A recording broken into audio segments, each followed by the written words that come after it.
কারো মা মারা গেছে, কারো ভাই মারা গেছে, এই মানুষগুলো কি দেশে যাবে না?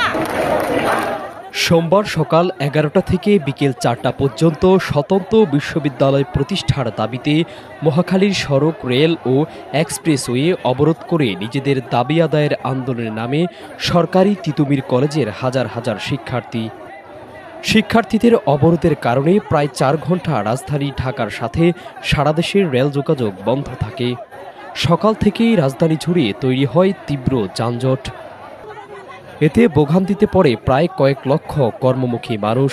কেউ কেউ শিক্ষার্থীদের উপর বিরক্ত হয়ে এর প্রতিবাদ করতে আসলেও পড়তে হয় শিক্ষার্থীদের তোপের মুখে।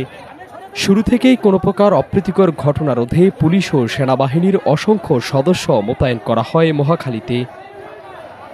দুপুর 2টায় শিক্ষার্থীদের সাথে তর্কে জড়ায় কিশোরগঞ্জ থেকে আসা এক বাস যাত্রী।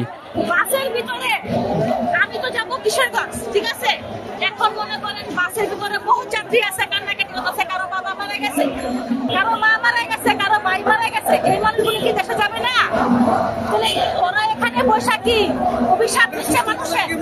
সরকার তো মানবে, সরকারকে জানাও, তো মাত্র বলছে সময় দাও সরকারকে, সম্মত সরকার সবই করবে। এ সময় তিনি শিক্ষার্থীদের উপর তীব্র ক্ষোভ প্রকাশ করেন। ঠিক এমন দৃশ্য আশপাশের প্রত্যেকটি পরিবহনেও লক্ষ্য করা যায়। পরবর্তীতে বিকেল 4টা নাগাদ আন্দোলন থেকে সরে যায় শিক্ষার্থীরা। এরপর থেকেই সড়কে যান চলাচল স্বাভাবিক হয়। ঢাকার সাথে সারা দেশের রেল যোগাযোগ পুনরায় শুরু হয়, যদিও শিক্ষার্থীরা পরবর্তীতে আরও কঠিন কর্মসূচির ঘোষণা দিয়ে মাঠ ছাড়ে।